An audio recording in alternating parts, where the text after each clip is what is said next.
Five. Hello, everyone. Welcome and thank you all for coming, both in person and on Zoom. My name is Brian Remite. I'm the president and curator and archivist for the Westfield Historical Society. I could just ask everyone in person to please silence or turn off your phones. That would be excellent. Our mission at the Historical Society is to preserve, interpret, and educate on the history of Westfield. We consist of the Miller Corey House Museum, which is a living museum right down the road, the Reeve House Cultural Center, which is where we are today, as well as the Westfield Historical Society Archives and the Westfield Historical Society Hall of Fame. If you're at all interested in either becoming a member or volunteering, which we love our volunteers, there's information on membership both here and at the table in the front. There's also information on volunteering up there, and you can also go to our website, which is the Westfield Historical Society at .com. I'd like to introduce Julie Diddell, who is our friend from the W3R, who will continue our presentation. Thank you, Brian. So let me just let some of our guests take their seats. Watch the cords. Watch the cords there. Come on in. Watch the cords, Lisa. Watch the cords. Yeah. Good. Give a minute, man. Yeah. All right. Very good. Well, welcome everyone to this Zoom presentation today from the Reeve Cultural Center, home of the Westfield Historical Society. My name is Julie Diddell, and I am a member of this Westfield Historical Society, a board member of W3R US, and the state chair for W3R New Jersey.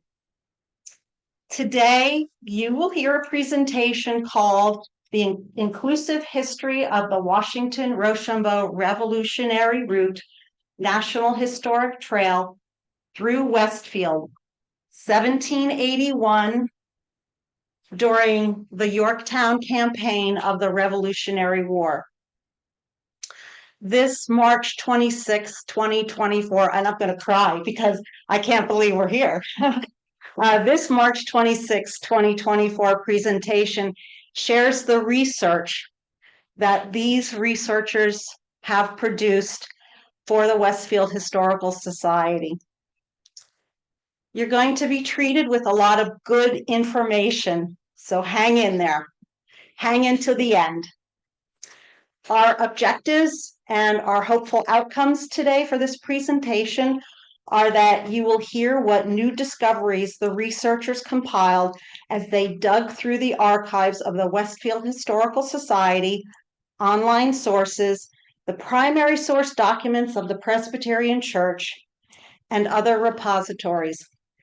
You'll gain knowledge about a fuller picture of participants in Westfield during this historic march. Number 3, you will walk away with ideas of how you can use this model in your own community to tell an inclusive history story of the Yorktown campaign as it relates to your locale. And lastly, you will hear ideas about how Westfield Historical Society hopes to use this research. So, some background on the impetus for this research project came from attending a presentation by Dr. Seelig, with us here today, who spoke about the Yorktown campaign a few years ago when he displayed what you see on the screen right now is the pension application from the Revolutionary War Service of Thomas Groton, a Continental Wagoneer soldier who wrote on how August 28, 1781, he and his regiment marched through Springfield. So I got some Springfield people back there, and encamped. Then he writes that on August 29th, he and his regiment marched to Westfield, Spanktown, which is now called Rahway, Brunswick, and encamped. So this is what lit the spark for us to explore the history of the Continental Army's march through Westfield and to research even more to find information about the lesser-known history and people associated with Westfield during the time of the march to Yorktown, Virginia, and the Yorktown campaign. And that brings us here today. As you may have heard, the Westfield Historical Society's project has produced new information and has made a major discovery. Before I introduce Mayor Brindle and Senator John Bramnick, who is with us on Zoom, to give greetings, Dr. Susanna Mary Tuning is going to share her discovery with you. Susanna. Thank you. In looking at the Westfield Presbyterian Church records, I discovered that we now have proof of certainly one and probably many more African Americans being buried in the old burial grounds. And one in particular, who I will discuss in my presentation, whose name was Sambo, who was the sexton of the Presbyterian Church. We have absolute, I'm pretty sure, absolute proof. And I have the proof here, which I will share with you. Can have a look at it later on. It's his interment date, which proves burial, not just a funeral date. Thank you, Susanna. So we knew Sambo died, but we never knew where he was interned. And so this is the proof. It was sitting there all the time, but Susanna found it. And so isn't this a fantastic news, everybody?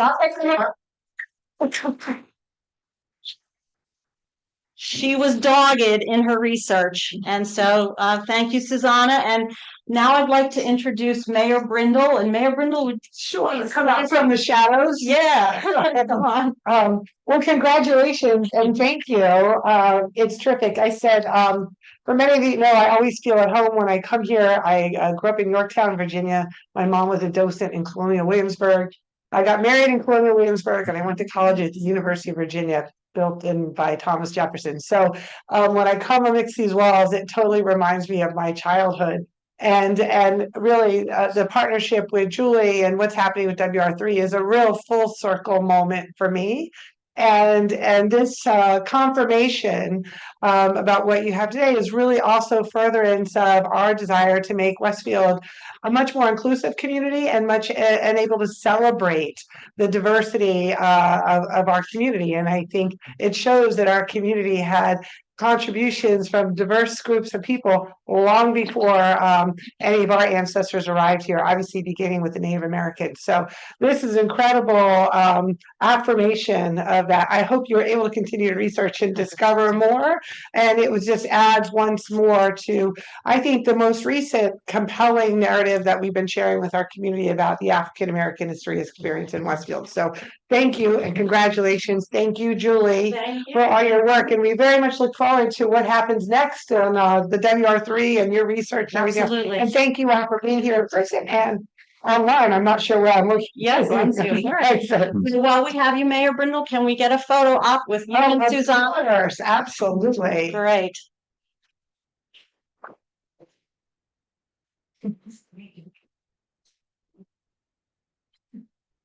Feel free to take photos, everyone.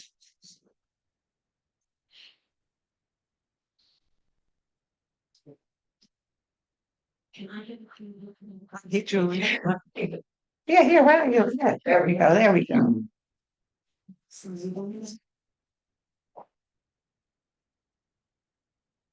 Okay. All right. Thank you. Thank you, Mayor Brindle. You're welcome to stay, but I know you have a busy schedule. I'm actually just going to park myself over there for a while. So All right. I have to leave. I'm not going to be disruptive. So now I'm hoping we have Senator Bramnick on the line. Senator Bramnick, are you there? I am.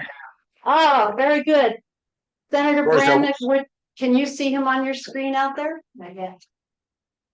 Brian, can they see Senator Bramnick on the screen? So that for speaker, it should.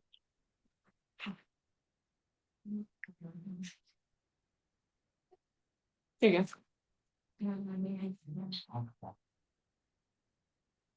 Are we ready, Julie? Just one moment, sir. Okay. So we're new at this hybrid here at this organization, and we're working out the kinks. I appreciate your patience, Of course. The screen changed here, so I think everybody said. but I don't think they can see it. Can you see the audience on that screen? Stop sharing the screen. Share the screen. Okay. Can you just show his screen? All right. Can you guys see Senator Bramnick now? No, they can't see him.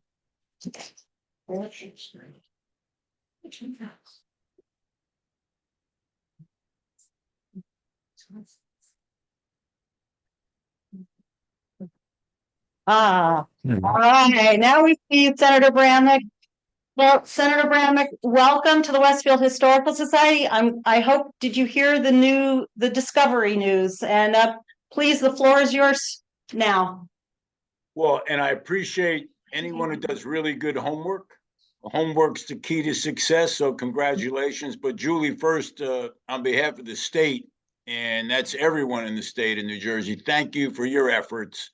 We really are deeply grateful for how hard you've worked. And many of us have attended the celebrations in the park. And I have to tell you, every year it's exciting. And most important, it brings everybody together. And that's really what America is, bringing everybody together. And I saw the mayor and many members on the screen. And I just love the fact that there's some positive stuff, because we hear so much negative, and here's an organization that looks at history and knows how important the future is based on our history. And the work that you've done, Julie, to bring this issue home is commendable. So I just want to thank everyone for coming together as one community. I'm just proud of Westfield. I'm proud of the history of Westfield. So congratulations. Thank you very much, sir. Thank you. Thank you to those of our city officials. Appreciate all your support. Mayor Brindle's been an advocate supporter, as has Senator John Bramnick. Supporters at the local level and at the state legislative level. So thank you very much. I just want to give you some acknowledgements of this project was made possible by fiscal year 2024 project grant from the New Jersey Historical Commission, the New Jersey Department of State, with donations from Ms. Catherine Ferretti, who is here with us today. Thank you, Catherine. Along with W3R New Jersey. The National Washington-Rochambeau Revolutionary Route Association is our project partners. And we have other contributors that gave their time and effort and expertise and access to documents. And Mr. Robert Wendell. Robert, thank you so much. The Westfield Presbyterian Church, the New Jersey State Archives, the Elizabeth Public Library, and the Historical Society of Plainfield, and its president, Nancy Piowar. This is our project team, and we will be going over their credentials in coming slides. And just to mention about our project team, Ellen von Karajan. Oh, Brian, we have a little pop-up on the screen. Thank you. Ellen von Karajan, who is the executive director of W3R US, cannot join us today on this Zoom. She's attending a meeting in the national headquarters for the Sons of the American Revolution in Kentucky. But W3R US is the private sector 501c3 partner to the Washington-Rochambeau National Historic Trail, a unit of the National Trail System, which is administered by the National Park Service. And you're going to hear a little bit about the trail from Dr. Seelig in a minute. But W3R's mission is to educate the public about the trail and to engage communities in a diverse way so that the communities can help with the celebration. W3R US and W3R New Jersey can't do it ourselves. But US is built on the affiliations of their state groups. 9 states and Washington, D.C. is where the trail goes through. And W3R New Jersey is the state group for the organization. You're invited to join the organizations as a combined member of both the state and US. So thank you for that. And with that, I'm going to turn it over to Dr. Seelig.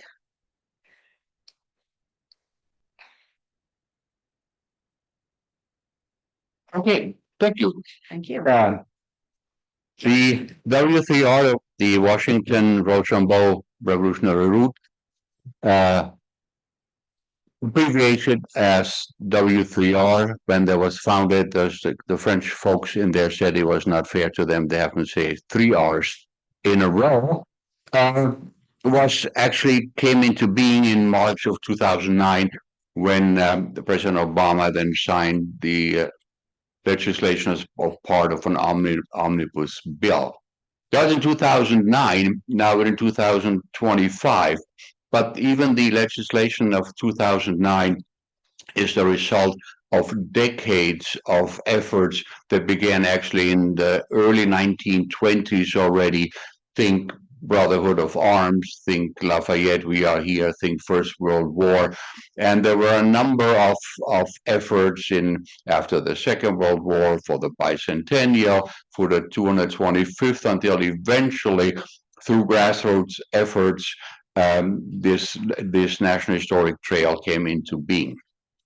What is it? First of all, the term trail is a little bit misleading because even the legislation says that this National Historic Trail is a corridor. It's a corridor in which there exists a network of land and water trails that were used by the Allied armies from Newburgh, New York, from Newport, Rhode Island, all the way down to Virginia. So it's not just one trail, it's a series of trails on land and on water, and nowhere is this more obvious here than in New Jersey, as we shall see. It is, what is its purpose? The National Historic Trail is trying to tell the story of the march of the Allied armies from New England down to Yorktown.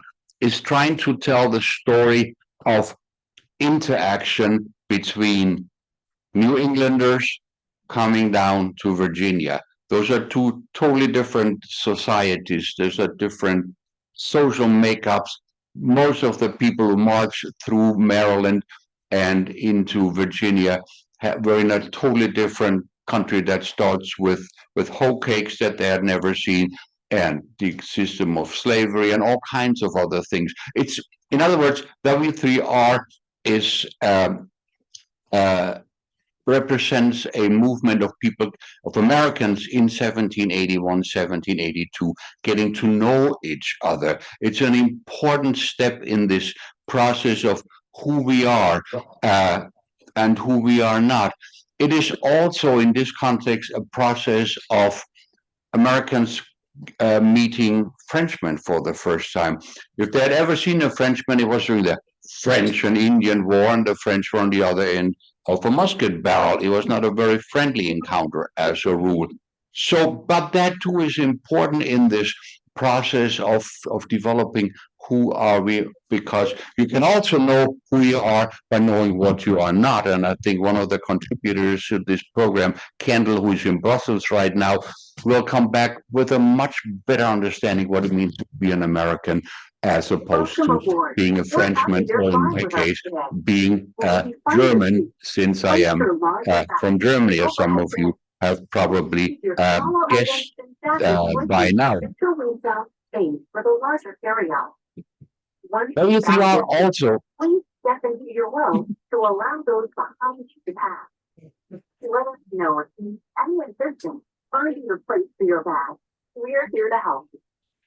W3R also, however, is a perfect opportunity to show to not just Americans in these 9 states through which it goes, but through the country as a whole, that the War of Independence was not won and fought at Valley Forge and at Monmouth and at Yorktown, but rather that this war and this victory is a nationwide effort, really, because as these troops marched some 600 miles from New England all the way to Virginia, They're supported by thousands of people in many different ways, be that by providing firewood, food for the animals that are there, providing baking bread, whatever it is.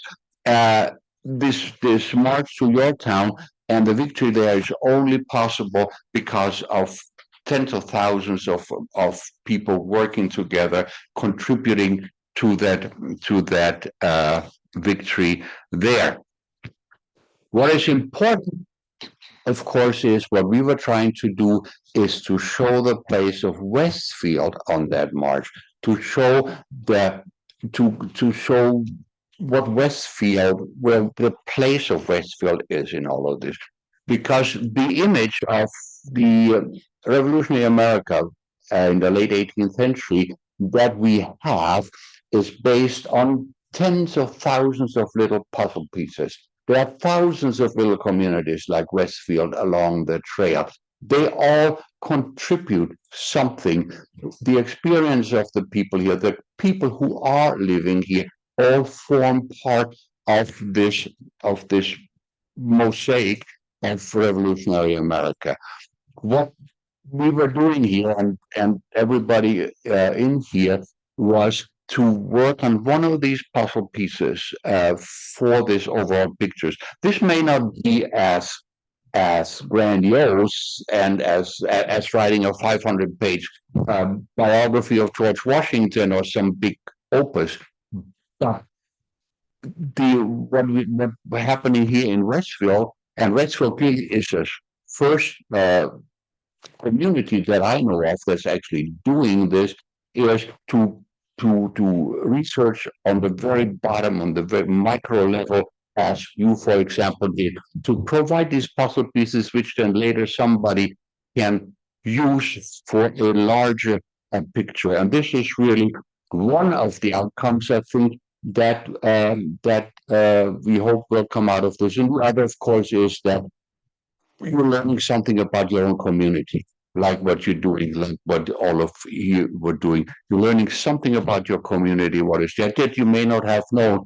And I think that was important as we are working our way to the 250th anniversaries, to raise awareness that Westfield had a role in this to play. Westfield was a community that was as diverse, that was as active or not active, as the case may be, if it turns out there are a lot of loyalists in here, but it doesn't really matter. It depends on you're learning about where you're coming from, and while history doesn't repeat itself, I've always think that you don't know. In order to find out where you're going, where you want to go, you have to know where you're coming from. And so there are multiple purposes to all of this. Thank you, Bob. And we're going to pass it on to Rob Forloni, who was our project facilitator, and he's coming to us today from Maryland. So Rob, are you there? I am here. Thank you very much. Brian, can you go to the next slide? And the one after that, actually. Advanced. Okay. Thank you. There we go. Thank you. The one before this. Go back one. I don't know if they can There you hear go. him. Thank you. As Julie said, my name is Robert Forloni. I am a cultural hear institution him. consultant, as well as a professor. And I've worked with museums for more than 25 years, with the National Park Service as well, specifically with W3R and the Washington-Rochambeau Trail, with visitor experience interpretation and strategic planning for a long period of time. And I was brought in essentially to help oversee the work that was taking place with the researchers. So I'm going to be very short and succinct, because we want to focus primarily on the content and the findings of the researchers themselves. But we want to give you an understanding of the process, so you have an appreciation for how robust and multivocal this process was itself. The idea was, we were first approached to think about the relationship of developing an educational installation at some point in Westfield itself, thinking about the relationship of telling the stories of multiple people. Some stories are really well known with regards to the military history, Washington, Rochambeau, Cornwallis, but we wanted to focus on more of the untold stories, the voices that haven't been centered in the same way, that have been marginalized over the past, and make sure that we're able to tell the stories, both of the people who participated and were active participants in the conflict, as well as those who were likely observers of the Revolutionary War history. So the idea behind this was, prior to developing an exhibition, which will be the end goal, we wanted to make sure that we had the correct information and context as part of that. And in order to do so, we put together a team of people with diversity, backgrounds, information, expertise in a number of different ways that could help create the information and the foundation for this next phase, which will be the exhibit itself. And as part of this process, we're able to create programming long-term for the exhibit, as well as providing context through publications, and then hopefully, as part of that, making it more accessible to the public in a variety of different ways. Next slide, please. So as I said, there's a number of different researchers that we had as part of this process, and we wanted to make sure that we were going to focus on a wide variety of different individuals. My background is specifically working with traditional communities, tribal citizens, descendant communities of African Americans, individuals who typically aren't centered in museums. And we wanted to make sure that we were able to bring in multiple perspectives and viewpoints to be as inclusive as possible in the stories that we're trying to tell. So I'm not going to go into great detail, but you can see here from the researchers that we've put together, there's a wide variety of expertise and different perspectives in regards to history and different ways of knowing. So we've got individuals who are focusing on African American history, both in terms of free and enslaved communities, people who are focusing on indigenous communities, both with regards to the War of 1812, the Revolutionary War, as well as prior contact in addition to that. In addition, we're looking at local history, specifically in New Jersey and Westfield, as large as the broader context of what was happening in the nation. So all of these individuals helped put the process together, and we were working for more than 8 months now on this process. Next slide, please. So initially what we did is we worked collaboratively as a group. We designed the research project, and it was a core group of us who identified the people that were going to be part of the process. And then throughout this time, starting in August of 2022, we've been meeting on a regular basis and touching base with regards to where people are, assessing one another, acting as support, identifying leads, and then pushing people in the right direction. So we could do this in a very collaborative way. In addition to that, there are a couple of different things I wanted to point out that were helpful as part of this process. You can see here a picture of the researchers in the archives. Next slide, please. And we really began our process as a team collaboratively with a site visit to Westfield. We had an all-day program and workshop where we were able to visit some of the cultural institutions spread throughout Westfield itself, the Historical Society, the archives, the Miller Corey Museum, the church burial grounds, the park, really taking advantage of the different cultural resources that were in the community to help situate the researchers so they knew what was available with regards to the work that they were going to be undertaking. Next slide. And as part of this process, we had a very structured assessment tool. This is just 1 page or 2 pages of a rubric that we use to make sure that we were being inclusive, that we're really incorporating multiple perspectives, that we were able to center some of these untold stories, that we had a lot of rigor in terms of academic standards, and that we were also being careful throughout this whole process as we went along to make sure that we were holding ourselves accountable to the work that was being undertaken. So we can provide more information if people want to know more about this process itself, and we'll have a question and answer session at the end of this where we can answer more questions. But really, we wanted to focus primarily on the research that was discovered as part of this process. As Dr. Seelig said, we have a researcher with us who's a Fulbright scholar. She's actually across the pond at the moment, Kendall Robinson, and she's going to talk a little bit about what her work was and how she started with the on-site work. Kendall Robertson, could you start us off? Thank you. Sure, thank you so much. So yes, as Robert said, I am currently in Brussels through the Fulbright program, so a bit way across the pond. But before I left, I was able to visit the Westfield Historical Archives and the Elizabeth Public Library to see what materials they had regarding this project. And truly, it was just amazing to me to be able to get my hands on real material. At the Elizabeth Public Library, if you just make an appointment, you can see the microfilm that they have of the New Jersey Journal from as far back to like the 1700s. And the Westfield Historical Society had so many different documents from centuries ago that you are free to look at with an appointment, obviously with great care. And one of those materials had a quote that said, and I put it on the screen here, if, said the scholar from behind a weighty tome, if you would like to know your country, know first your hometown, its folklore and fable, here's the stuff of which history is made.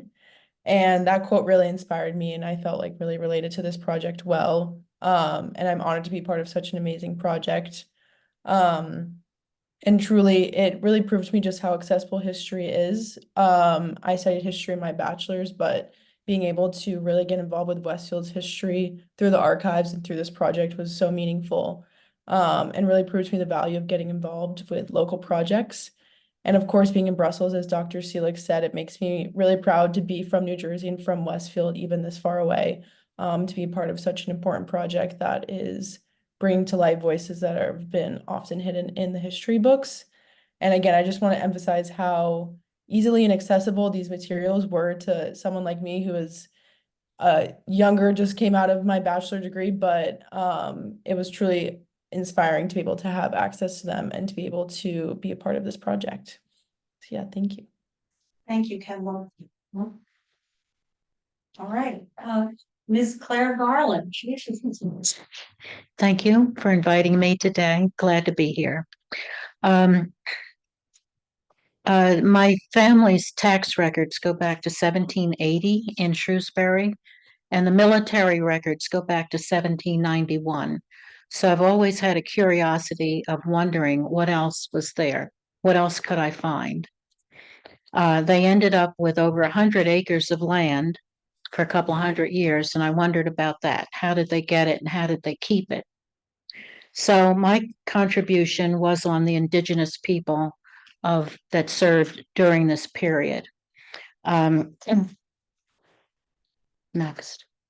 The Revolutionary War not only determined the future of the American colonies, but it also shaped the future of the native people who lived around them. The 75-mile long Lenape Great Menacing Trail in 1747 passed through Union County, including West Broad Street and Mountain Avenue in Westfield as it proceeded southeast to the sea at Navesink, is where I live near Red Bank on the river.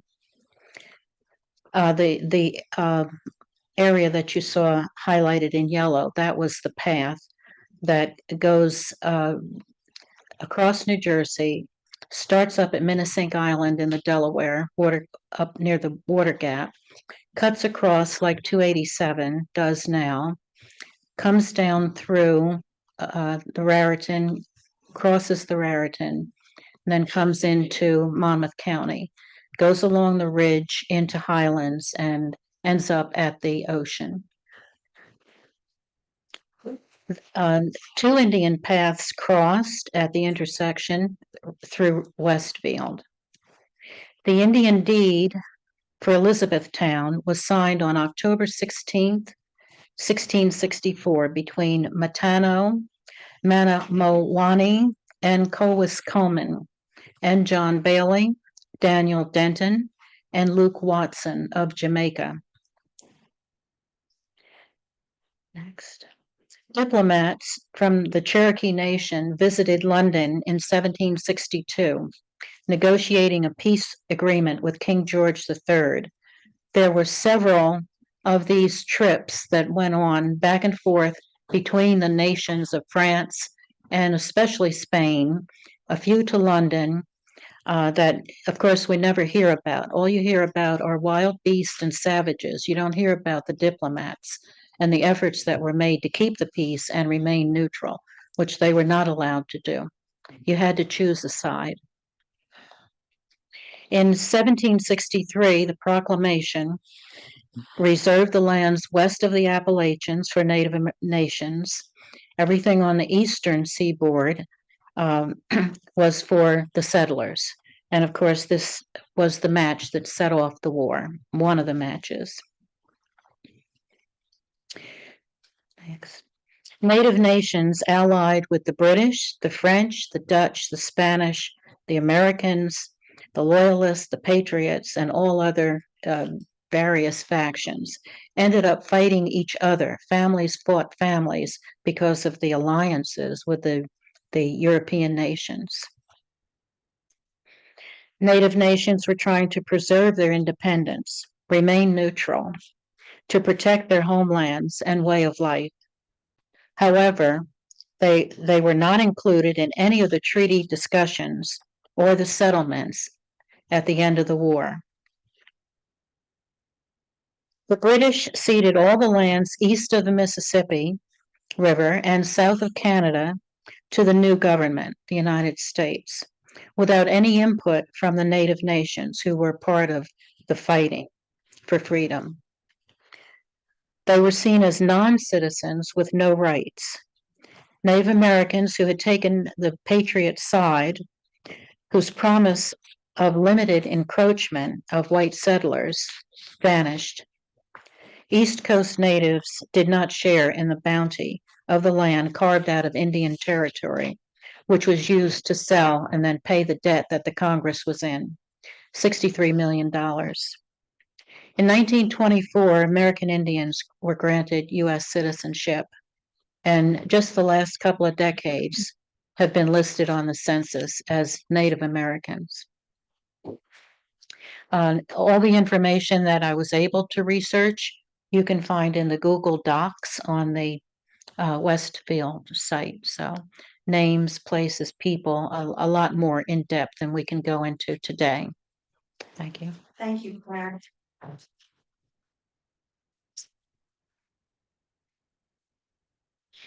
You, Sean, Janine, thank you. Thank you. My area of interest are the contributions of African American soldiers, particularly in the area around Westfield. The story we all got in middle school is not so much incorrect as incomplete. Non-white soldiers could and did serve in the Continental Army. Following the law of February 14, 1778, when the Rhode Island legislature authorized the purchase and subsequent emancipation of slaves from military service, 88 enslaved men were enlisted over the next 4 months until the law expired again.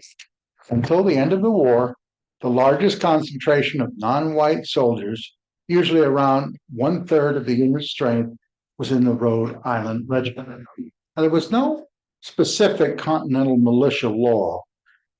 The laws and customs of individual states determined whether non-white soldiers could serve in the militia and in what capacity they were allowed to serve. Militia laws changed during the war and varied widely from state to state. In New Jersey, after March of 1777, free blacks were required to serve. New Jersey permitted owners to enlist their slaves as substitutes without, sadly, the promise of freedom. Regular British Crown forces did not permit non-white soldiers to serve under arms in its ranks. However, non-white soldiers could and did serve with some distinction under arms in loyalist units. They also served in short-lived, irregular units, what we call partisans or guerrilla fighters today. The most famous of those is Lord Dunmore, the Royal Governor of Virginia's Ethiopian Regiment, and the South Carolina Black Dragoons. About 5,000 African and Native Americans are estimated to have served in the Continental Army. The majority of non-white men serving with the British came from the southern states, where the majority of African Americans lived, including a very prominent soldier named Harry Washington, who had belonged to our first president, George Washington, as his dog keeper, ran away and served with distinction, later becoming a judge in Canada. Now, I'm going to talk about someone very famous in my hometown of Scotch Plains, Caesar Drake. He lived from 1704 to 1806. Born in Africa, he was brought to America where he was purchased by Isaac Drake. He was bequeathed to his son, Nathaniel Drake, in 1759, and would remain enslaved for the next 10 years. Here's a quote from Drake's will. I give and bequeath to my beloved son, Nathaniel Drake, this plantation where he now dwells, and also my Negro man Caesar, for and during the space and term of 10 years after my decrease.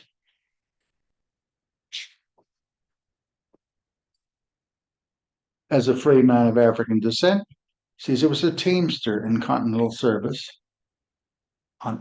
The document is dated March 1st, 1780. He served in the Wagon Master General's Department. The conductor of that brigade was William Davidson. He drove a wagon with a 4-horse team. Did he continue to drive beyond 1780 to supply troops in New Jersey?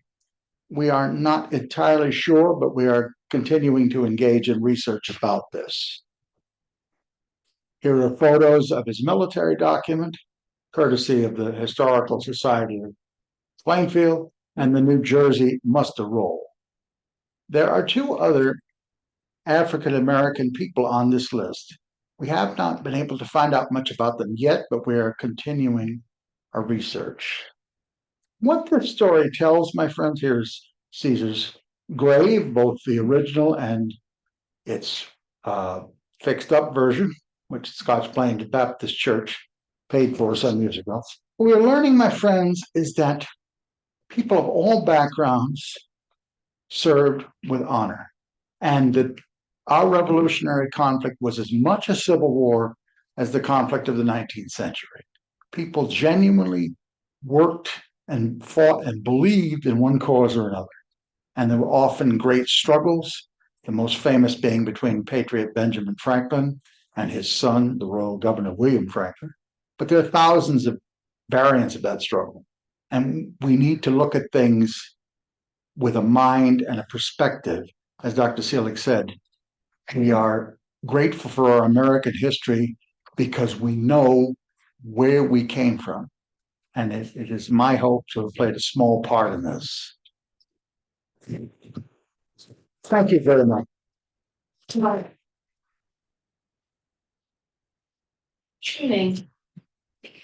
Thank you. So I'd like to thank the Martin Luther King Association of Westfield because they sort of loaned me to this project. And I was brought into this program to talk about African Americans who lived in Westfield during the time of the march. When we started, you can go to the first slide. When we started, the information we had was that there were approximately 25 enslaved people in Westfield in about 1781 when the march took place. I've uncovered several more. I have a list of 200 people who lived in Westfield from the time of Caesar, 1704 to about 1880. And during the time of 1781-ish, I have a list of 50. Surprisingly, perhaps, the wealthy landowners didn't always identify their property for tax purposes. And so only 25 are listed, but there are at least 50 that we've uncovered by name. You can go to the next slide. So this is a list of the families associated with enslaved people in Westfield at the time. And you'll recognize a lot of these names. In fact, there are a number of streets that are named for these people that are in Westfield and Scotch Plains and around the area. And I have a couple that I can add. I have confirmed that Samuel Downer, who owned the store in town and for whom Downer Street is named, definitely enslaved a couple of people. So this information is from the census information from 1779 to 81 and also from the Presbyterian Church records. And I really want to thank, if anyone is here from the Presbyterian Church, thank you for allowing me to look at the original documents, the session documents, and also the birth, death, and marriage records, because it gave me a lot of names, quite a few names. So these are the families. You can go to the next slide.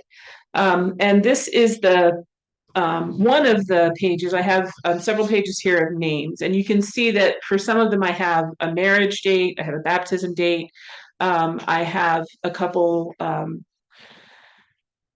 with having been freed in their will. Caesar, the Caesar that's listed there, I have the wrong date, 1766. That is the Caesar that Sean was just talking about. You can go to the next slide. And this is we overlap a bit here. This is the will of Isaac Drake freeing Caesar at his death. Interestingly, he freed Kate, a female enslaved person, in 1759, and then the men had to spend another 10 years in servitude, and so their date is 1769. And so Kate was the woman, and then there was Tom, Caesar, and Tony, who remained enslaved until 1769, and I have the date wrong again. And that is the cemetery, the grave marker identifying Caesar as a Revolutionary War veteran. Next slide. You can see that there, again, mostly baptism and marriage dates. I have some manumission dates as well. I went to the New Jersey State Archives and found manumission records of a number of people, including one I'm very excited about that I've been sharing with the MLK Society, which I'll tell you about at another time. On this page, there's a woman listed named Hagar, who was associated with the Marsh family. You can go to the next slide.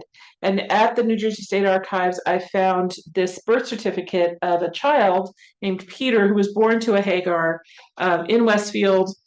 The dates make sense for this to be the same woman. In 1804, the gradual abolition law was established, which put a lot of things into play. And one of the things was that enslaved people had to have birth certificates. And so some of them are just child born in my house and a name. And this one's a little bit more detailed, but it gives you some of an idea anyway of what these records look like. And they're not cataloged very well in Trenton. So that's, if we have a next step with our grant, that's one of the things that I definitely want to do is catalog all these people by name and date and see if I can match them up to the people I've already identified. Next slide. On this page, you'll see the names of Pomp and Sambo, and they're the ones that I really have focused on for the most part in this project, and Peter, who was born in 1805. Go to the next slide. These are some of the records from the Presbyterian Church, and you can see the top one says that Pomp, belonging to Ephraim Scudder in 1777, joined in full communion with the church. And one of the things that I think the current members of the congregation should be very proud of is the Presbyterian Church was fully integrated.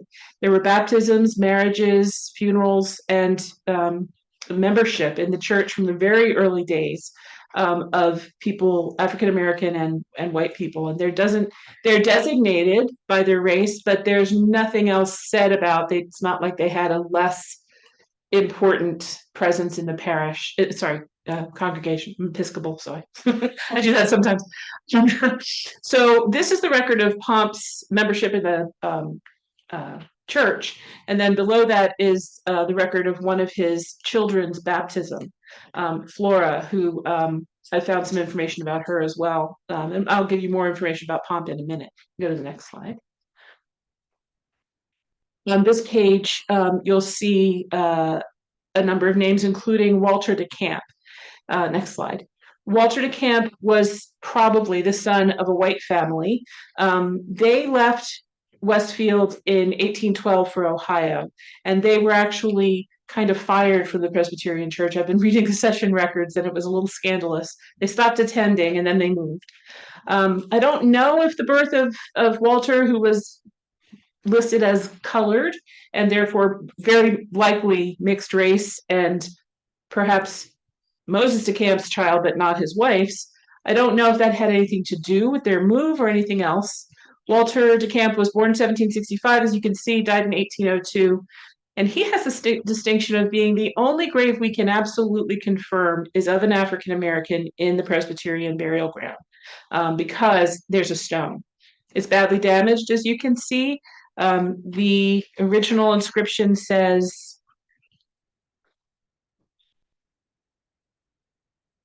Weep not for me, my friends, for now my race is run. It is the will of God to let his will be done. And he is listed in one of the many references to him in the Presbyterian Church records as colored, as I said. So that confirms, for me anyway, that we definitely can say that he's buried there. And one of the things that I want to do further in this project is start to locate and identify more of these African-American burials, both in the Presbyterian churchyard and in Fairview. And I'm working on that. Also on this page is Ambo, who is buried in Rahway, which was part of the Westfields. So she gets to be included in here as well. Like Caesar, she lived to be 100. The family was very proud of the fact that she had served so many generations in the family, which is a little depressing. She is buried in, oops, I just took away the screen. She's buried with the family in which was, I think, a sign of distinction for an enslaved person.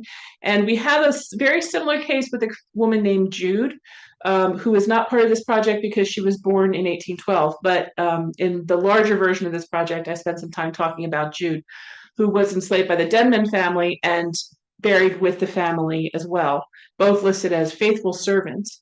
Ambo was never freed, so she was enslaved for 100 years. Jude was free because she was born after 1804, so her story is a little bit different, but Ambo is pretty remarkable. Next slide, please. So I want to finish by talking a little bit more specifically about Pomp and Sambo. We have a lot of records, really, for Pomp. He was born in about 1757, that's a guess in my mind. He was baptized and became a member of the church in 1777. His children were baptized there between 1787 and 1793. He was enslaved by two families, Ephraim Scudder's family and Matthias Clark. And we know he was freed before 1803 because he purchased the freedom of his daughter, Flora, in 1803. And I have, that's from a manumission record that I found online, actually. He died before 1811 because that's when his burial record is made for the First Presbyterian Church in Newark. But like our own Presbyterian Church, the records are sketchy for African Americans. They, like ours, moved burials when they opened their new cemetery. I think it's 1852. And so his grave is probably lost. And I haven't had a chance yet to talk to anyone at that cemetery. I have talked to the people at Fairview, and they're very interested in helping us to identify some of these graves. I just talked to them today. We have a lot of information about Pomp. He was definitely a member of the community and here during the march and worked for at least two families and raised his own family in Westfield. So he's an important touchstone for us. And finally, Sambo, who was the sexton of the Presbyterian Church. And I owe Julia a lot of thanks for finding him initially for me. We have a little bit less information about him. He was probably born in 1744, only because his death record says he was 70 when he died. He is listed as having been the sexton for as long as he lived.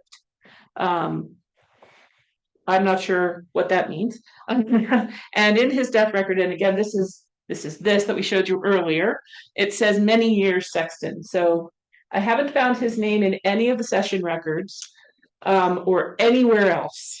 And the Sambo is a fairly common name among enslaved people, so I'm having a little trouble narrowing him down specifically. But we know he was buried in the churchyard because of this record, which I guess until I noticed it, nobody paid attention to the fact that this is an interment date. So it's not just a funeral date, as it says here. It's when he was actually buried. And this is the church record, so we know for sure he was buried in the churchyard. Where he is now, we'll find out. And go to the next slide. The background for this whole, you can see the image that is the background of the presentation is part of this map, larger version of this map. And on this map, you can see, if you look, it's probably hard for you to see close up, but it says Sambo Sexton top right under Henry Baker. I think it's important that his house is listed there. This is a Revolutionary era house map, and that he's not listed as a slave, and he's not listed as the house doesn't belong to anyone else. It's Sambo lives here, and he was our sexton. And I think that's really important. Where that house would be now is approximately where the playground is in Mindawasket Park-ish, I think, where it would be if it was still here. So this is some of what I've been learning about the residents of Westfield during this time. I have a lot more work to do and a lot more research to do, but I'm finding more every day, and I'm hoping, connecting with Fairview, connecting with the church, going to Trenton, that will be uncovering more names and actual stories of these people so that we can move forward. Thank you, Sigmund. Good job.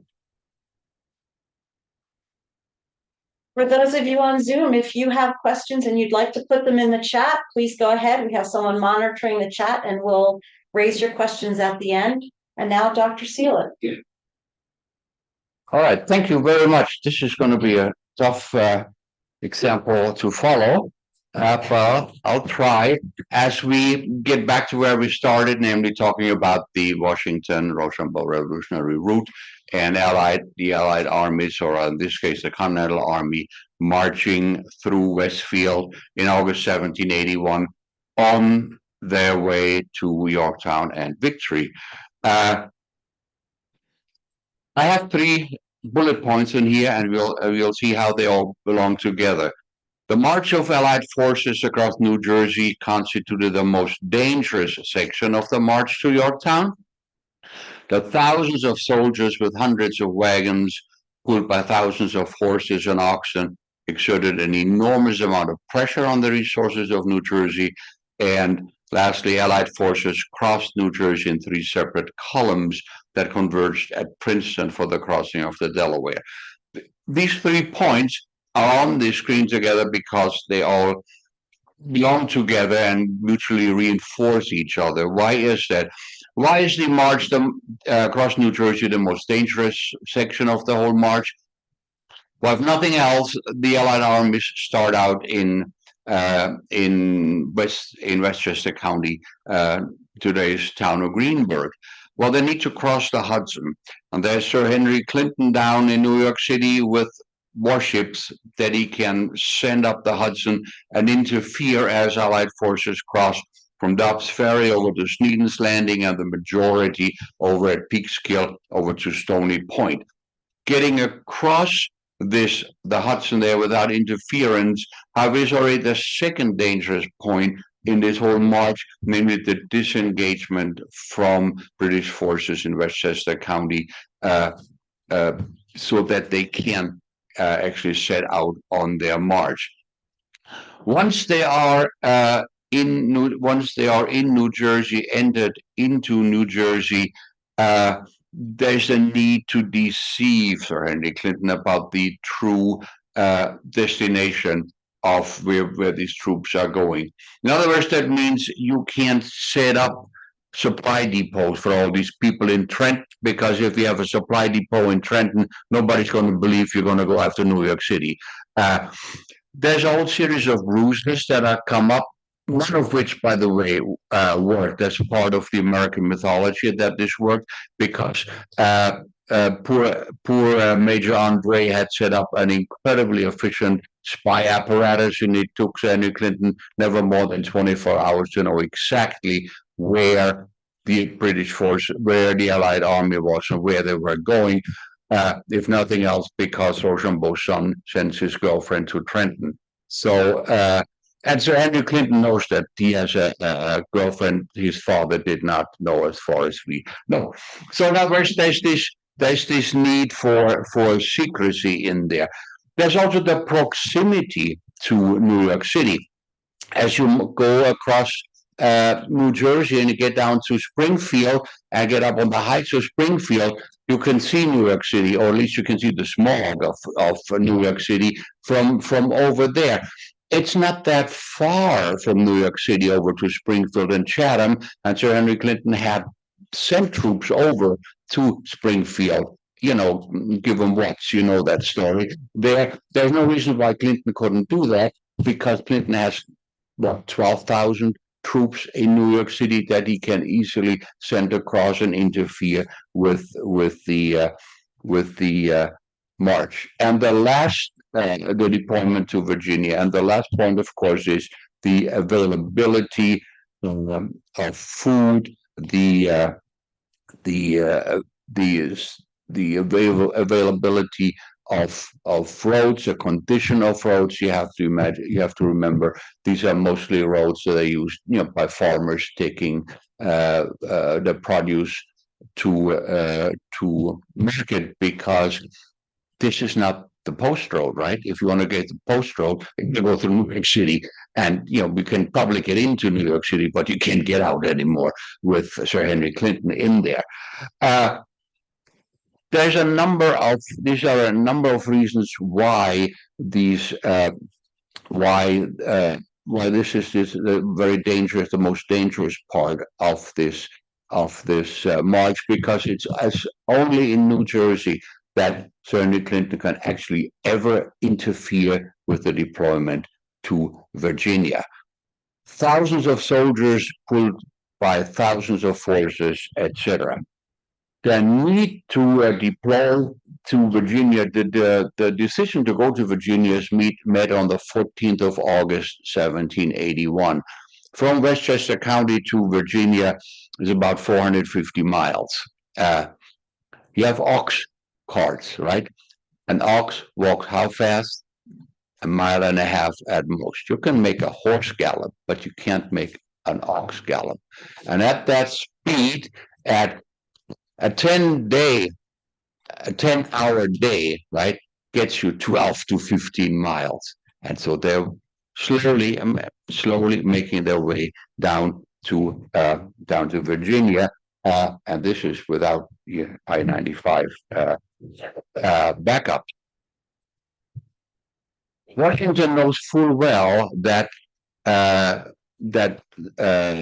de Grasse will stay down in Yorktown until the 15th of October. Doing the math a little bit, the earliest date he can get his forces to Yorktown is the 6th of October. That gives him maybe 9 days to start the siege and force the surrender of Cornwallis and get de Grasse's troops back on ship. There's an incredible amount of time pressure that is there as well, that Washington can nothing to do about. There's nothing he can do about it, because, as I said, the oxen march at that speed, and ever so often you have to stop them.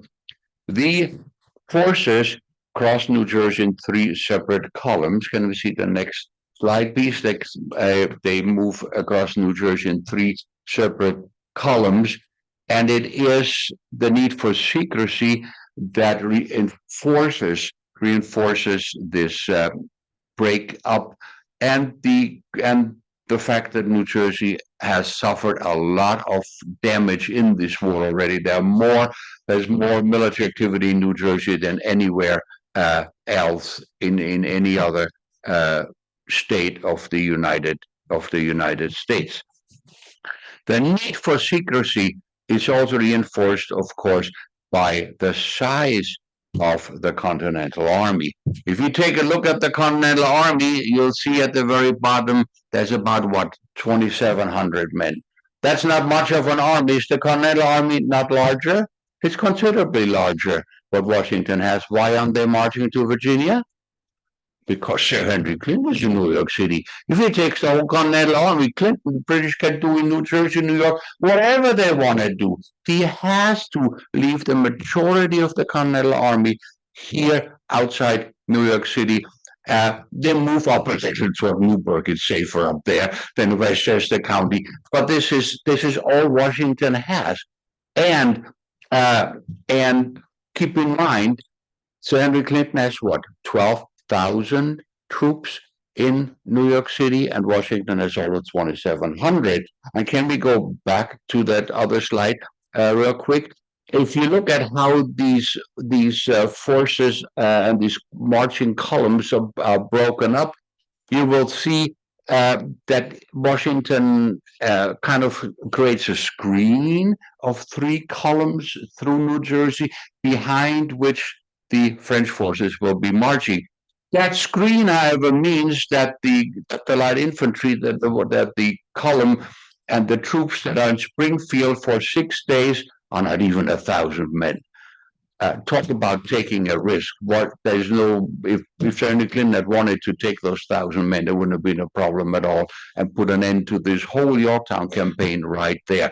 Why he doesn't do that is another story of about 5 hours. So let's move on to the next slide, because here we see the French army that marched through New Jersey. And if you look at the numbers there, you'll see that French forces are twice as large as Washington's army. There's twice as many Frenchmen marching across New Jersey on their way. What is important here is that among these French forces that we have there are also officers, and I've yet to encounter the first French officer that doesn't have at least 2 servants. Some of them have 3. On the other hand, they have about 80 buttons on their uniforms that need to be buttoned. To this, if we add 1,000 officer servants, about 300 wagons with wagoners, if we add wagon masters, etc., suddenly our 4,500 what we have here come closer to 6,000 or 7,000. We tend to forget that we have wagons, we have wagoners, we have officers, servants, etc. In the French army, the average Continental Army officer is just too poor to afford these kind of things. Animals, if we have approximately 300 wagons, about 100 or so are private wagons by French officers. I mean, somebody like Châteauroux has a wagon just for his wine supply to go along with him. But if you do that, 300 wagons times 6 oxen is about 1,800. You add another 100, 200. There's an account that says there were 800 oxen. Those are the hamburgers on the hoof along the way. And about 1,500 horses. Look at 3,500 large animals. You know where I would like to walk in this column? Not preferably in front. And even if they don't show the same roads, by the time the second or third contingent march through, it gets rather messy. We converge on Trenton, cross the Delaware River, and march to Philadelphia. There's any number of reasons for that. First of all, now you can get onto the post road. That's the fastest route you can take. Secondly, in Philadelphia is the Continental Congress, and the marching past the Congress is enormously important for the morale of the American people. Here they are. We are marching. We are on our way to Yorktown, because once they reach Trenton, now there's nothing Clinton can do anymore to stop the Allied armies. Now speed becomes ever more important. The faster we can get through, the better it is. But then we get problems like crossing rivers, like the Delaware. You have to cross the Schuylkill. You have to cross the Susquehanna. And these are all bottlenecks. And there are boats, right? There's a boat across the Susquehanna that carries exactly 3 horses and a wagon.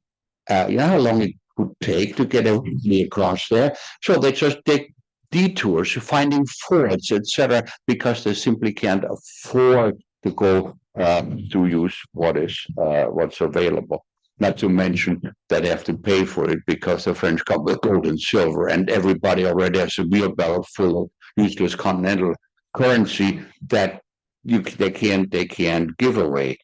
So let's get to the next slide, please. Detailed maps and route descriptions allow for the minute reconstruction of the composition of the approximately 1,100 Continental Army troops on the march through Westfield. Now we go from the big picture, a focus on Westfield, what we have from Westfield. We also have about 108 non-white soldiers in the Rhode Island Regiment, and 4 black women are known to have marched through Westfield. And there's about 24 women and their children accompany the Continental Army on its way.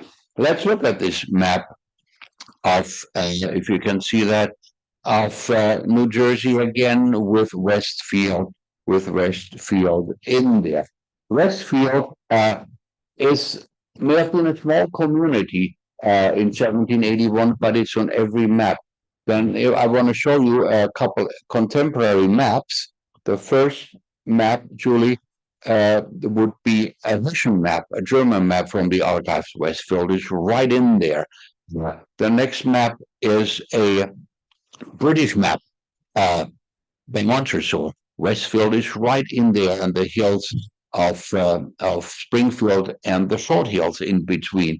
The next map is a map that's in the New York Historical Society by Simeon DeWitt. It's an American map. It doesn't matter. Westfield is on every map that I ever found, and I can show you another dozen maps or so that I could show you. But Westfield is a small community, right? Westfield is how large in 1781? Maybe a dozen houses, right? It's not surprising.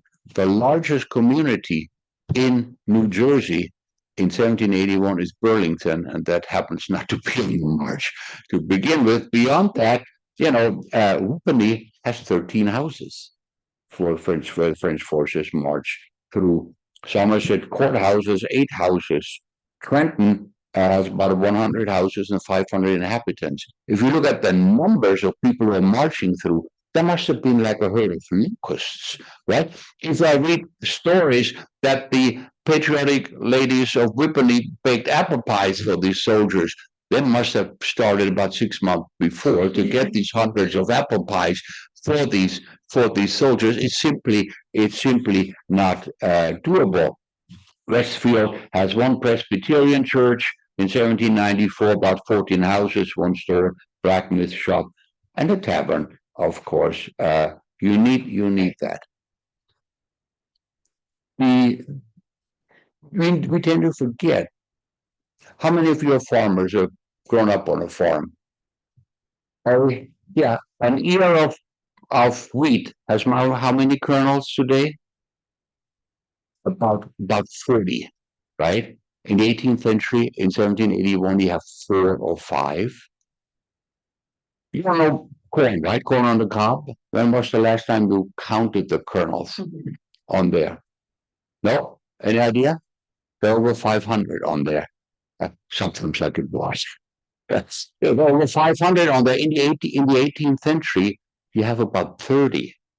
In other words, this increase is only in the 1950s, 1960s, not 1850s. In other words, when these armies come through just to feed them for one day, you have at least 100 acres of Indian corn, as it's called, that has to be used up. And these materials have to be brought to the campsites at a speed of what?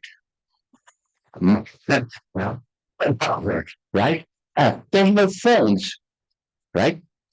That's what I meant at the beginning when I said these food supplies, the grain, the firewood, the straw for the tents comes from dozens of miles around because it's simply not there where these armies are. And the preparation, going ahead, ordering this, telling them, you better get going because you have to be through in 3 days, unless you'll have horses go faster. This is an aspect, I think, of this war of independence that we tend not to think about. Let's look at an 18th century map that shows how these armies are marching across New Jersey, starting at Springfield.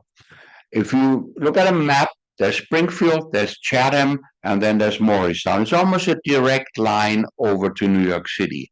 That's the last point where Washington has to say, okay, we are going to Yorktown. After that, he cannot turn around anymore. And this is then when they continue marching with 3 lines through Westfield. We have the red line and we have that blue line. The forces that march through Westfield are the light infantry of about 330. Light infantry, there's a famous American in there who is the commanding officer of one of them. There's just been a musical about him.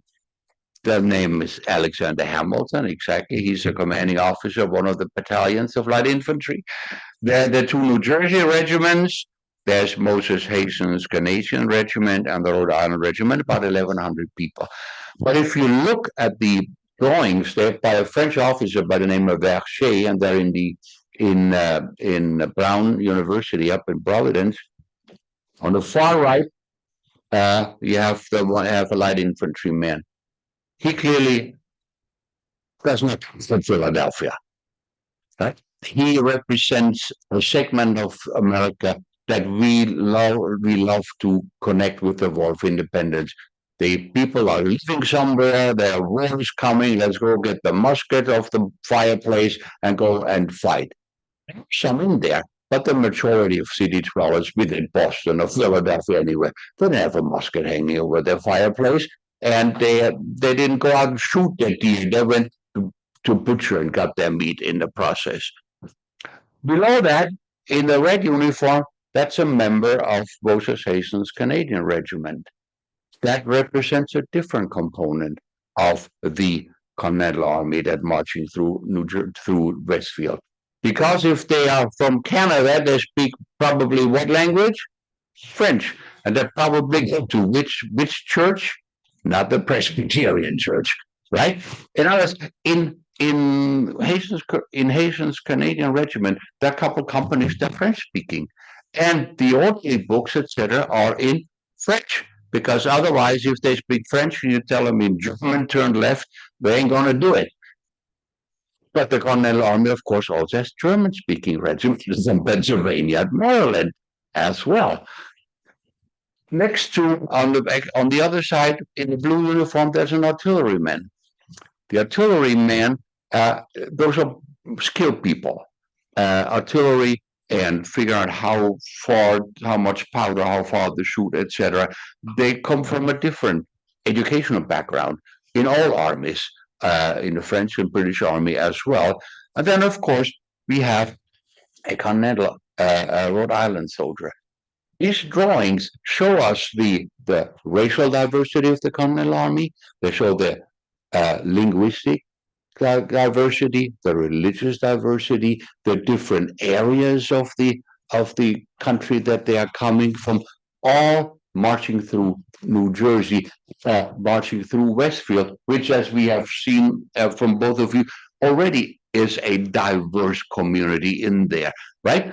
The United States has, whether you like the term diversity or not, the United States always has been a very different country from like Germany, right? From white male and whatever, and mostly Lutheran. Here we got all kinds of different religions as well. And go the next slide, please. If we look then at this slide, there you see a role for the Rhode Island Regiment, and the 6th and the 8th companies are the all-black companies, with the exception of NCOs and officers, of course, in there. But what's important is among these 108 people, there are at least 15 Native Americans. And that's the last component of this melting pot, of this crucible out of which the American nation is created. In other words, we need to get away from this, that the American War of Independence is a white man's war. It's not. It may have become a white man's society afterwards. The first militia law, federal militia law of 1792, restricts the right to bear arms to whites. In other words, thousands of African Americans and Native Americans have in the Continental Army for the creation of this nation. But the moment you don't need them anymore, you take the right to bear arms away from them. The moment they don't have the right to bear arms anymore, they can serve in the militia. Because the militia, by definition, is the people in arms. You exclude them until the Korean War, if not later, in there. So as we're looking at Westfield and who's marching through here and the community, what it was like, we see a puzzle piece of what the United States was like at the moment of its creation. It varies from state to state, whether you're in rural Georgia or in Vermont, or what will be Vermont, which never had slavery, or Boston, whatever, or Native Americans, etc. But I think if we dig a little deeper, and without prejudice in all of this, this is not meant to make anybody feel bad. Whatever. I'm from Germany. I got my own cultural baggage to deal with, as you well know. I think we can come to a fuller understanding of what it really was like, where this country is coming from, and who we are. Thank you very much.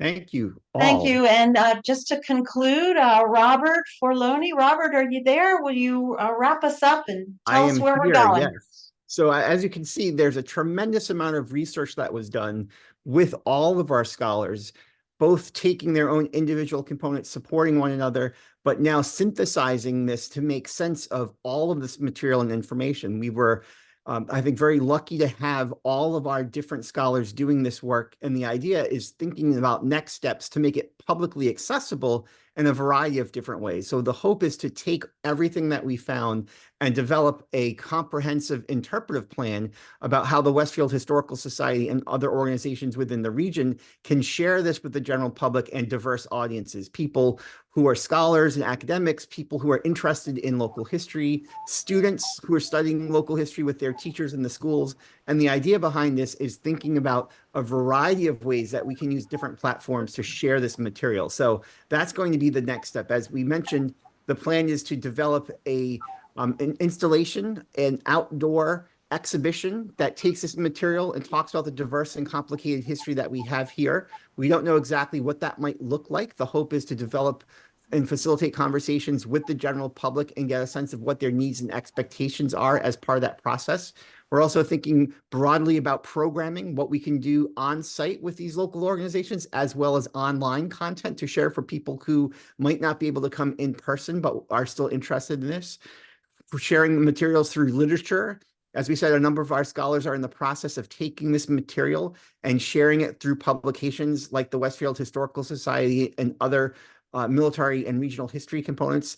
And as I said, thinking about the exhibit that we have specifically for in mind the outdoor public exhibit, but also long-term exhibits, special exhibitions, other types of things as part of that process. So we're really thinking broadly about how we can share all of these wonderful findings with the general public as part of that process. So Thank you, Robert. Yes. So Robert, would you read any questions we have from the chat? Yeah, that's what I was going to say. If you could just go to the next slide. There are a number of questions that people posted while the researchers were presenting. And so I'm going to read some of these, and we also want to provide the opportunity to have people ask other questions as well. One of the questions was really about the relationship of the boundaries, how we're defining Westfield at this time in 1781. And this was something that we discussed on some of our Zoom sessions as well. And you could see from some of the maps that were shared by Bob and others that the delineation of what we think about the boundaries today is different than what it was like in 1781. So is there a researcher that would like to field this first? Well, you know, we looked at Westfield. Westfield really was a broad swath. We tried to narrow it down to today's Westfields with few liberties to move into Scotch Plains, Plainfield. But so we were pretty narrowly focused on the broader Westfields of Elizabethtown.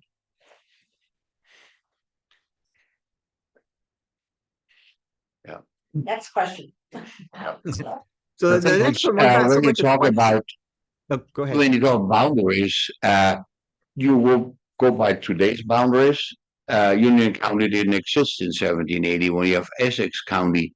If you want to do, check on the community is one thing, but you want to talk about the county administration, whatever there is, you really have to go to Essex County, because that's what it was. I mean, that's just one of the questions that really need to be addressed, the geographical boundaries that you want to do, and as well as the chronological boundaries then as well.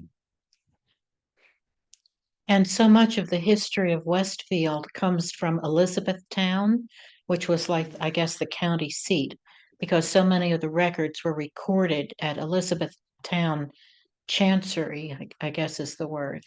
So it might have been like freehold, board of freeholders, Elizabethtown. And then as the communities grew, they were able to break away and become their own municipalities. Next question, Robert. Anything else in the chat? Yes, there's a few different comments also. So we have a comment, not so much a question, about the fact that someone identified the fact that there were a few different African-American sextons that they were familiar with during this time period also, reflecting on what Susanna was talking about. And certainly if you have information to contribute to this project, please email the Westfield Historical Society. We would love to hear from you. Another Email would be westfieldhistoricalsociety@gmail.com. very good. Yes. And to that end, the next question was about the fact that there's someone who's doing research, Patricia R., identifying a list of soldiers who fought at Princeton. And she was wondering if there was ways of identifying African Americans and indigenous people, Native Americans who fought as part of this process.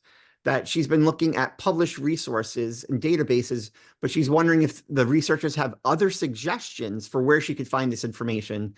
And again, this is very similar to the things that you were tackling when you were doing your research. Could you share with her how to look for these resources, and if you might know of places where she could identify indigenous and African-American soldiers in Princeton specifically? The DAR has numerous lists of men of different backgrounds, and they're updating their list now, from what I understand. Sorry, I don't remember how to connect, but I know they're doing it. Also, there's a publication called Men of Color that covers the participants in the Battle of Monmouth and Princeton area. I'm sorry, I forgot his name too. But it is in our Monmouth County Library, Men of Color, and the DAR. If you go on the DAR and Google their Revolutionary War sites, you might run into the research that they're doing.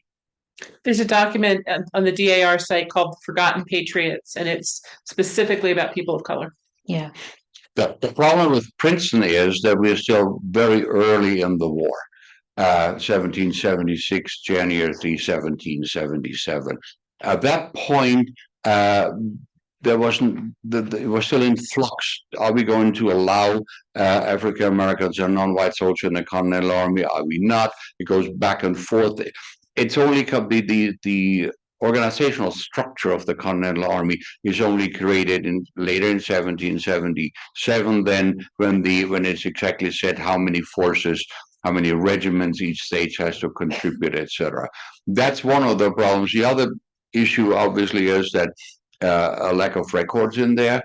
The third one is that Washington basically has to beg Continental Army to stay for the Battle of Princeton. Most of the people go home. Only some of them stay. And the third one, so many people say, "Oh, the man's called Pomp or Caesar or what have you. It's got to be black." No, it's not. There's Caesar Rodney who signs the Declaration of Independence. He's definitely not African American or whatever. So you got to be very careful. And the last aspect is, and a friend of mine is actually doing research on this. What does it mean, Negro, during the time period? Are we talking about free African Americans? Are we talking about enslaved people? What is exactly meant by that? So I think as we coming to the up to the 250th anniversary, there's a lot of research again on the bottom, like what we've been doing and what you've been doing here to actually come up with examples what this means. So I don't know what to tell Ms. Orr there, where else to go.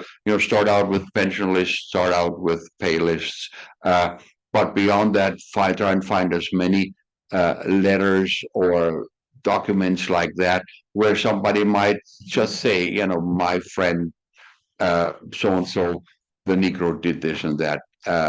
It's maybe the only place where you may find that. And also, the Princeton Seminary has records of what happened there. When the British troops went by, they broke out the windows, they pulled the pews out of the church, burned them. They knocked down the fences everywhere they went. Here in Westfield, they broke windows, knocked the fences down.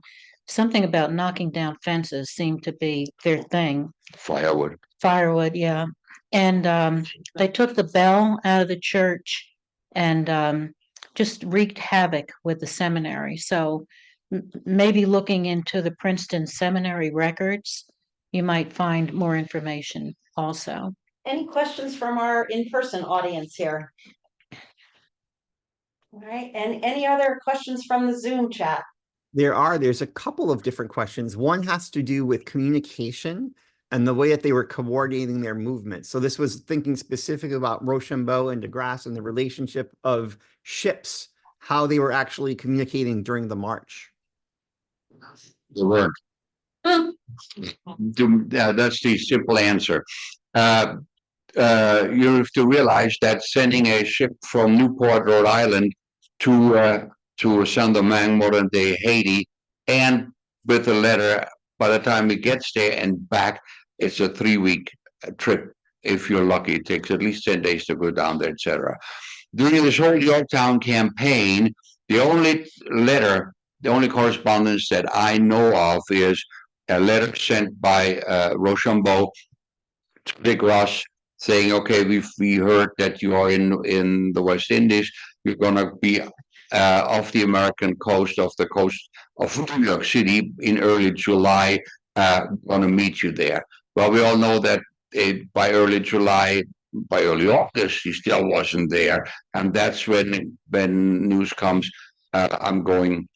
That's when actually the letter comes saying, I'm going to the West Indies. So it's a couple of weeks in between there. There's very little communications. It's simply, we have to do something. We're going to Yorktown. Let's just hope that the frigate with the letter isn't intercepted, that we don't have a hurricane, or who knows what else, and that all is going to work out. When we talk about communications, you might say that Washington doesn't speak French. He's very uneducated that way. All the British officers speak French. Rochambeau does not speak any English. He has some officers who speak English. When Rochambeau meets some educated Americans, they talk to each other in Latin, because Rochambeau was supposed to become a priest. So with Ezra Stiles of Yale University, they can speak in Latin.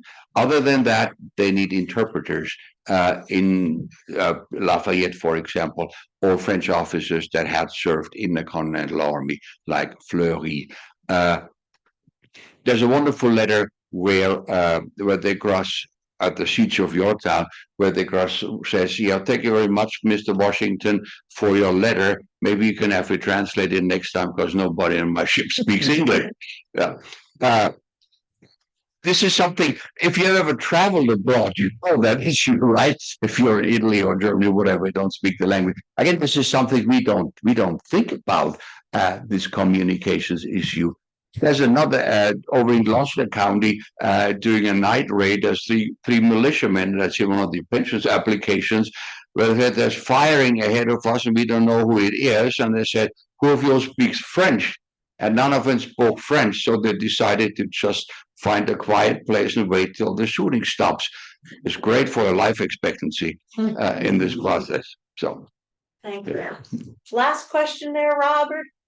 So there's actually two more. One is tied to the officers. So building off what was just said, the question is whether or not any of the officers stayed in the homes in Westfield when they were coming through, that there's still 9 houses that were built prior to the revolution that are standing. Do we know of any officers and luminaries like Alexander Hamilton that might have stayed in the houses in Westfield? just marching right through. No years. No, The Blue Hill Plantation, Yeah. not during the march. Did they stop at the Blue Hill Plantation during the march? not that I know. I mean, this is, this is not a staff ride where you stop. They need to get to Princeton. They need to get to Trenton. They need to get to Yorktown. The thing, people like Washington-Rochambeau colonels, they rode around. They didn't need to stay with their troops to watch them march. They did their own little tour. They went to Patterson, see the falls and things like that. You're laughing. I've been there to see them when I was here. But the troops, they just march on through. Bob, we didn't mention General Benjamin Lincoln. Can you just talk about him a minute? That's 1 minute. That's a tough one. Well, Lincoln is the commanding general for this one column that's marching across New Jersey and through Westfield. But again, we have no idea where Lincoln actually was. He doesn't need to follow his troops to make sure they don't get lost. Maybe he should have, because Hazen did get lost and ends up in Bound Brook where he's not supposed to be. And if you read the diary of one of the sergeants in Hawkins' regiment, he is really PO'd because we go around in circles. What the heck is going on here? Because if you have served in the army like I have, there's nothing we hate worse than having to walk around in circles. Nobody knows what's going on. But the thing is, for this march through New Jersey, there is very, very little correspondence actually. Means we are on march. We're going to meet in Princeton. Washington rides ahead and Rochambeau to Philadelphia. He doesn't need to stay there. We are on march. When the quartermasters know when are we coming, how much firewood, how many head of cattle we need. There's in the Pickering papers, who's the quartermaster general. I think I found 2 letters for the whole march through New Jersey. It's all set up. Everybody knows what they're supposed to be doing. I guess that's why we're so lucky that we have Thomas Grattan's pension record that actually mentions Westfield. Yeah, and there are a couple others then on the diaries that I just found one of those. No, usually those things, 29th of August, we march from here to there, it rained. You read this 4 pages, it's kind of boring. But when you look at Westfield or other places like that, that's exactly what you want in there. So this is what you were saying too, and others here. You have to read everything that's in there, because for different purposes, for different goals, there's material in there that other people did not look at because it didn't interest them. It wasn't part of their project. We're doing a different project. This is what we're looking at here. And the French troops wanted to see Mount Vernon. They wanted to sightsee, and that was on their bucket list. The officers certainly, yeah. Mount Vernon. Yeah. Last question, Rob? And then the last question is about how to research information about people who had enslaved individuals. So looking at the owners of these families, and one family in particular, the Winans that was mentioned, was of interest. Which family? The Winans, Win- W-I-N-A-N-S. I think they're on my list, but I haven't got into a lot of detail with them yet. So as I said before, the tax records omit enslaved people, probably because they would have had to pay taxes on them. And so they're very incomplete. So I found a lot of my information through baptism records, where it says Ephraim Scudder's Pomp married Noah Marsh's, whoever. And so it's, you can see the family's names that way. So the family names are associated with them. They change hands. I believe Ephraim Scudder must have, I haven't found his will, but must have directed that Pomp be sold at his death. That happened in a couple of other cases. So it's just a question of pouring through the records and seeing, you know, if you look for a Scudder in Westfield, for example, in 1781, you're going to find about 50, maybe not that many, but a lot. And Woodruffs, and you know, so it's knowing the first name, knowing roughly where they lived, whether they went to the Presbyterian church, because some didn't. We have the Baptist church in Scotch Plains. Go ahead. I found that the Denman family, who enslaved Jude, were originally Anglicans, but they stopped attending the Anglican church when the British Army occupied the Episcopal Church, Anglican church in Elizabeth, and they became Presbyterians at that point. So the records are split in different places too. It's just a question of sitting down and getting, you know, knowing what you need, and then figuring out where the information might be. And one more thing, if you brought an enslaved person here, well, Monmouth County, you were given 75 extra acres. So for each enslaved person, the wealth that was built up just for one enslaved person being brought in, passed down from generation to generation to generation, shows you why there can never be an equality in society. If somebody's going to give you 75 acres of land in Monmouth County, and each acre is worth $500,000, maybe even a half acre with no house on it, how do you catch up with something like that? And descendants who inherited that land generation after generation after generation, that wealth that has built up over generations is something people would never be able to find any kind of equality. Great. Well, so I want to thank the researchers. You've done a fine job. Thank you very much. And thank you. Thank you to Rob Forloni and W3R US. Rob, you really helped us out so much. You've brought a real professionalism to this process. We have more work to do. And with your help, audience and the community of Westfield, we'll chip away at it and we'll get working. So Rob, any final thoughts from you? Yeah, like you said, this is just phase one. So we're just getting started and really looking forward to sharing all of this incredible information and findings with the public. So our next step is to really start engaging them as part of that process. I do know we have one more slide. So if you want to share that, that actually has the information about outreach with an email and also a phone number about who to contact. Many of you are doing research of your own. And if you have further questions or any material that you can shed light on the work that we're doing, we would be greatly appreciative. And feel free to reach out to the Westfield Historical Society at that email or that phone number. And congratulations, Westfield Historical Society. You did. Okay. Thank you, everyone. Thanks for attending. Bye now. Thank you, everyone. Have a good afternoon. All right. All right.